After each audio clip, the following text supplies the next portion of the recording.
নমস্কাৰ মই আপোনালোকক আমাৰ ইউটিউব চেনেললৈ স্বাগতম জনাইছোঁ আৰু আমি আজি কথা পাতিম কেইটামান গুৰুত্বপূৰ্ণ প্ৰশ্ন। প্ৰথম প্ৰশ্ন, কোনবিধ পানীয়ে পানী নোখোৱাকৈ জীয়াই থাকিব পাৰে? হয়, আপোনালোকৰ বহুতে হয়তো এই প্ৰশ্নটোৰ অৰ্থ প্ৰশ্নটোৰ উত্তৰ জানে। উত্তৰটো হৈছে কুঁৱলা। দ্বিতীয় প্ৰশ্ন, জিভাত কি পেশী থাকে? হয়, জিভাত কি পেশী থাকে? জিভাত থাকে সৰেক পেশী।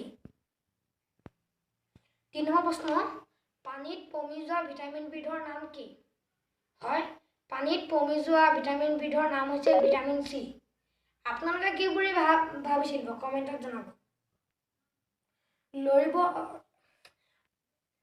৪ নম্বৰ প্ৰশ্ন, লৰিব নোৱাৰা পানীবিধৰ নাম কি?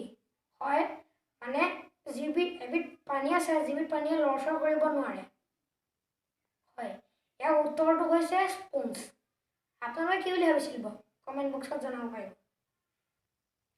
আৰু আমাৰ ৫ নম্বৰ প্ৰশ্নটো কোৱাৰ আগতে অৰ্থাৎ শেষৰ প্ৰশ্নটো কোৱাৰ আগতে আপোনালোকক এটা কথা কওঁ, আপোনালোকে এই ভিডিঅ'টো যিমান পাৰে লাইক কৰিব, শ্বেয়াৰ কৰিব আৰু আমাৰ চেনেলটোক ছাবস্ক্ৰাইব কৰিব।